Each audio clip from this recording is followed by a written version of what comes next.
புத்திசாலி நண்டும் வஞ்சக கொக்குவும். ஒரு அழகிய குளத்தில் ஒரு வஞ்சகமான கொக்கு தினமும் அங்குள்ள மீன்களை வேட்டையாடி சாப்பிட்டது. அருகிலிருந்த கூர்மையான பார்வையுடைய நண்டு அதனை எப்போதும் கவனித்துக் கொண்டிருந்தது.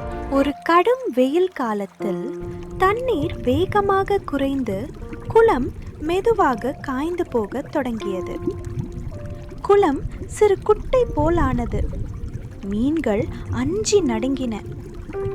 இப்போ நமக்கு என்ன ஆகும் என்று தங்களுக்குள் கேட்டுக்கொண்டார்கள். அவர்களின் பயம் கொக்குவின் கவனத்தை ஈர்த்தது. உடனே ஒரு வஞ்சகமான திட்டத்தை தீட்டியது. நண்பர்களே, இந்த குளம் காய்ந்து வருகிறது. நீங்கள் ஆபத்தில் இருக்கிறீர்கள். ஆனால் கவலைப்பட வேண்டாம். அருகில் ஒரு பெரிய ஏரி இருக்கிறது. அங்கு நிறைய தண்ணீர் இருக்கிறது. நான் உங்களை அங்கே ஒன்றொருவராக என் முதுகில் ஏற்றிக் கொண்டு செல்கிறேன். இந்த வறட்சியிலிருந்து நீங்கள் உயிர் பிழைக்க நான் உதவ விரும்புகிறேன். உண்மையா கொக்கே? எங்களுக்காக நீ இதை செய்வியா? தயவு செய்து எங்களை அங்கே கொண்டு போ. மீன்கள் எந்த சந்தேகமும் இல்லாமல் கொக்கை நம்பின. கொக்கு முதல் மீனை மெதுவாக தனது அலகில் பிடித்து பறக்கத் தொடங்கியது. ஆனால் அது சொல்லியபடி ஏரிக்கு செல்லவில்லை. குளத்திலிருந்து தொலைவில் இருந்த பாறை பகுதிக்கு பறந்து சென்றது. அங்கு அந்த கொக்கானது அந்த மீனை முழுவதும் விழுங்கியது.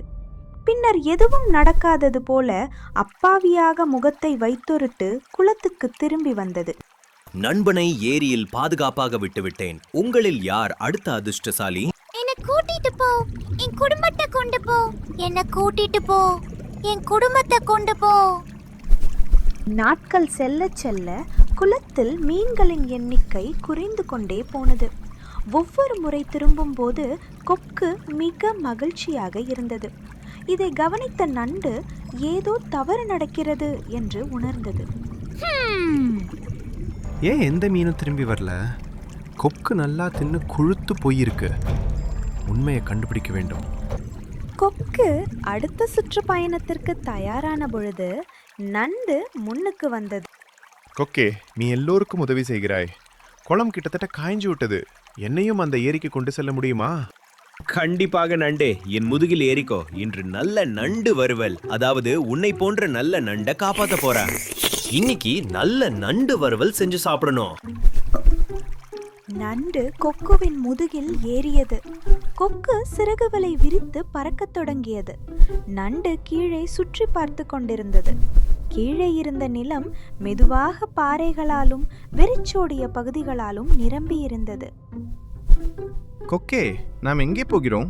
இதை பார்க்க ஏரி போல தெரியவில்லையே.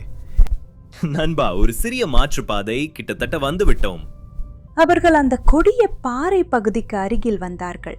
அந்த எல்லா இடத்திலும் மீன்களின் எலும்புகள் சிதறி கிடந்த பயங்கர காட்சியை நண்டு பார்த்தது. ஒரு கணத்தில் நண்டுக்கு எல்லாம் புரிந்தது. கொக்கு அனைவரையும் ஏமாற்றி தின்றுவிட்டது. அடே மோசக்காரா, எல்லோரையும் ஏமாத்தி சாப்பிட்டு விட்டாயே. நண்டு தனது கூர்மையான கொடுக்குகளால் கொக்கின் கழுத்தை வெட்டியது. பின்பு கவலையுடன் குளத்துக்கு நடந்து சென்றது. நண்பர்களே, இவ்வளோ நாளும் கொக்கு நம்மை ஏமாற்றி பக்கத்தில் உள்ள பாறையில் வைத்து சாப்பிட்டுள்ளது. எல்லா மீன் எலும்பும் அங்கு உள்ளது.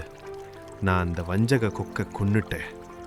நாம மட்டும் இப்ப மிச்சம் உள்ளோம். அட கடவுளே, இப்படி நம்மளை நம்ப வைத்து ஏமாத்தி விட்டதே இந்த கொக்கு.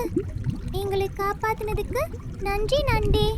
இழப்பு அவர்களை வருத்தினாலும் நண்டின் வீர செயலுக்காக நன்றியுடன் பாராட்டினர். மழை மீண்டும் வரும் வரை பாதுகாப்பாக அனைவரும் குளத்தின் ஆழமான பகுதியில் சென்று தங்கினர். இந்த கதையில் நாம் கற்றுக்கொண்டது என்னவெனில், அதிக அன்பாக ஒருவர் நடக்கும் பொழுது நாம் சிறிது எச்சரிக்கையாக இருக்க வேண்டும். நண்பர்களே, என்னோட கதையை நீங்க பார்த்தது எனக்கு ரொம்ப சந்தோஷமா இருக்கு. நம்ம நண்பர்கள் ஆகலாமா? உங்களுக்கு இந்த கதை பிடிச்சிருந்தா சப்ஸ்கிரைப், லைக், ஷேர், கமெண்ட் பண்ணுங்க. அடுத்த முறை சந்திப்போம்.